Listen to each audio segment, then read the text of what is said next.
دا د ملکن یونیورسټۍ سټرایک دی د سټوډنټس آنلاین ایگزام حوالې سره.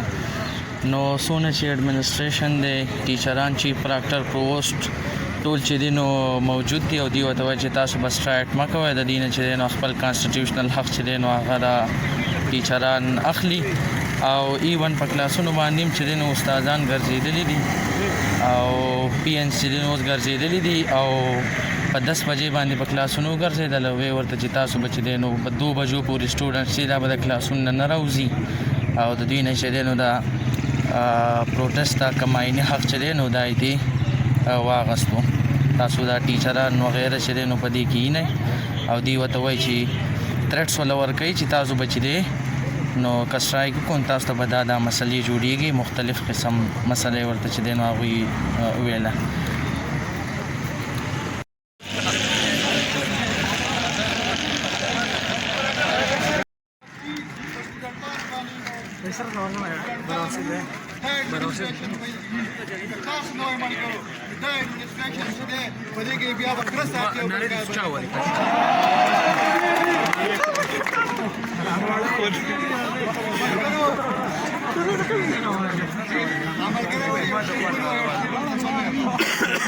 ظالم تک ډیر ناز دی په دارونو په دامونو د ظلم د وحشت په زولنو په زنځیرونو او زمونږ د حق پرستو لیونو فیصله دا ده یا سر د تیغه تیر او یا معراج د ارمانونو.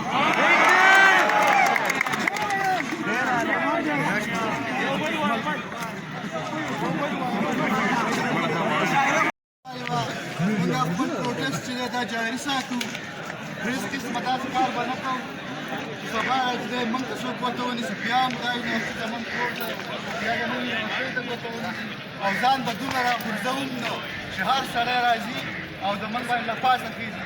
زموږ د پښتنو په وخت نه دا رواج پاتې شوی دی چې څوک زموږ سره جرګه کوي موږ ورسره جرګه کوو، خو که څوک موږ ته لاس راچوي، که موږ له څپېړه راچوي موږ له بیا سوک راچوو. ښه په پوره امنه طریقه باندې به زموږ دا پروټیسټ جاري. زموږ ملګري تل دي، زموږ ملګري تل دي مونږ راپاسو راغلی خلک به راپاسې یوازې به نه موږ تاسې کېږو او نه به موږ تاسې پرېږدو.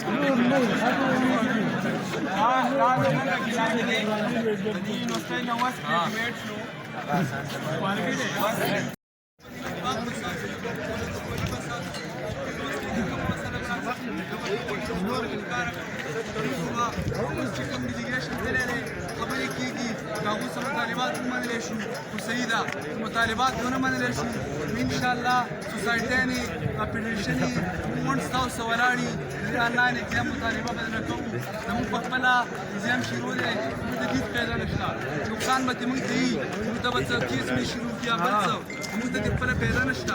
موږ چې راوځي یونیورسټۍ د هر سټوډنټ لپاره راوځي چې هغه کسانو نه ریکویسټ کوم چې څوک تماشې ته ولاړ دي پلیز تماشې مه کوئ، راشئ زموږ سره ودرېږئ. نن دا مسله ده، سبا بله مسله شي راتلی، موږ به غونډه یو بل څه په دې کې ودرېږو او انشاءالله تاسو اعتماد ساتئ.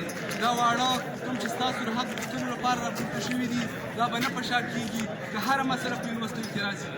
یو بل اهمه خبره تاسو ته ډور ته راګرځول غواړم، د ملکن یونیورسټۍ سټوډنټ دا د نورو سټوډنټانو نه په سیاسي لیول او په ډېر دغه باندې ډېر شاته دی، ډېر بیکورډ دي. اصل وجه څه ده؟